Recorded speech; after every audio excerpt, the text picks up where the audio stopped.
Good evening and welcome to We the People. It's quite clear that Indian democracy is in a state of major flux and transition. It's also quite clear that the Indian voter, the Indian citizen, is angry and impatient. We want our political establishment to be accountable and in real ways. We do not believe that merely voting them into parliament or the legislative assemblies is where their job ends. The success of the Anna Hazare campaign actually reflects that popular anger and an increasingly demanding Indian citizen. But now the Anna Hazare campaign has moved their plank to the next level. They're talking about electoral reforms, most prominently the right to recall and reject candidates. It's something that the Election Commission, at least in the beginning, has described as an idea that may be well-intentioned but won't work.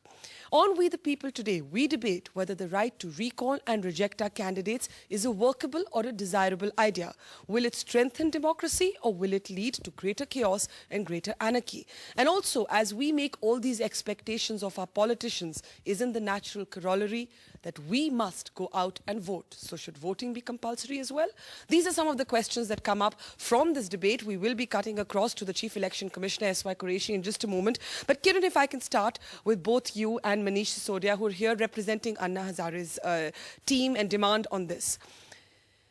Many people fear that there would be complete chaos if we were to put this idea, especially the right to recall candidates, into practice. So rather than strengthening democracy, it would lead to, in a sense, destabilizing democracy. What is the central workability of both of these ideas from your point of view? If I could begin with right to reject, yes, rather than the right to recall. Yes. These were Anna's concluding announcements. Yeah. The details obviously had to be thrashed out. Yeah. In fact, our meeting is due with the Chief Election Commissioner. Yes. With Mr. Qureshi. I think we sought a meeting with him where we want to carry it forward, really understand what Mr. Qureshi has in mind, what is the government stand on it. Yeah. So therefore, even amongst Team Anna, the details are yet to be worked out. But that's what he, because what was Anna's agitation all about? It was a disgust with the performance, with the performance of the elected representative. It was an expression of total mass disgust. And anti-corruption was the rallying point. So if I would think of the right to reject first, this is an issue which wherever we've gone as Team Anna, whether we went to Hazare or we went to Meerut or Agra the other day, they're asking, kisko vote de? Raha kaun hai? Which party? Kis party ko vote de? ये हर party किसी ना किसी मामले में आज फंसी हुई है. मैं पार्टी का नाम नहीं लूंगी, लेकिन उनका हर पार्टी फंसी हुई है. इंडिपेंडेंस को तो बड़े लोग कम जानते हैं. तो बोले किसको दे? तो आप हमें कह रहे हैं कि आप अच्छे कैंडिडेट्स ढूंढो, ईमानदार, जो आपको जन लोकपाल बिल फाइनली पार्लियामेंट में वोट करें, लेकिन किसको वोट दें? Even we are helpless. But what would happen if all candidates were rejected? If people feel such widespread disenchantment, what would happen if actually all candidates were rejected in a constituency? What I think is right to reject ki is वक्त सख्त ज़रूरत है. I do feel, but reject a candidate. You see, there is an issue of none of the above. Yes. Instead of none of the above, we could say either it's a yes vote or it's a no vote against a particular candidate and not all the candidates, so that all the candidates don't become uneligible. I think these are things which are not concluded as far as Team Anna is concerned. It's waiting for Jan Lokpal bill, and because the whole focus has been on the Jan Lokpal.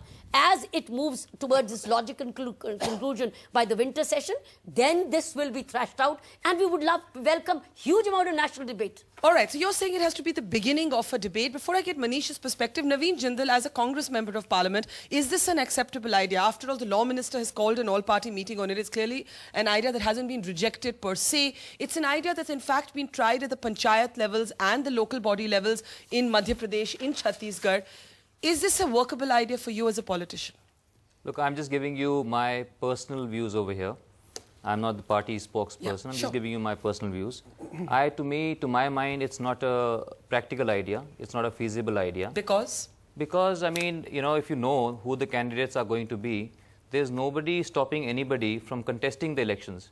Just to say that I want nothing, it's like, you know, someone prepares food for you. Just say, no, I don't want anything. You know, you have a choice to say that what you want on the menu. So prepare the menu. You know, gather the courage. So either give a better dish. Yeah, have a better dish. You just can't say that. Or choose one from the menu. None of the above. So either cook yourself or choose one from the menu. Just to say this, I think, you know, we don't want to plan. if you do not like any of the candidates, we know much in advance. Have the courage, stand, or have the courage, encourage somebody, encourage some good candidates, and get someone to contest the election. Are you still smarting from the Hazare result, where Kiran and Manish campaigned against your party? No, that's okay. That's their. They have every right to campaign what they want to do. NDTV's cricket app, Android and iPhone. Fastest scorecard, special analysis, and much more. Download free. ndtv.com/apps.